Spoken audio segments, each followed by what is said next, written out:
coming food shortage and how it's supposed to be so dangerous and deadly to be out here unprepared. So I'm trying to prepare y'all.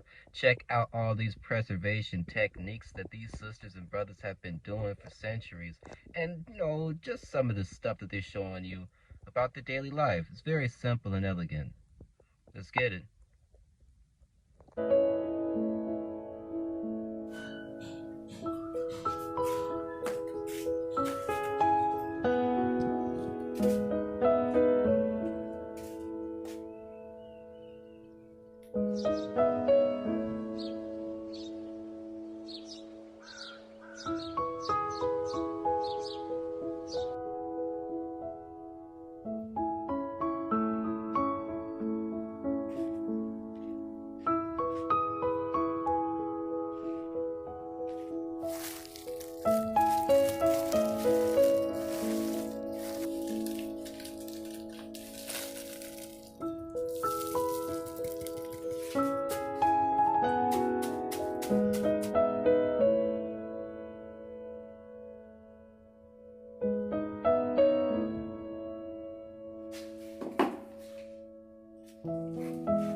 Oh no. This one is dead. Oh my god, I crushed it.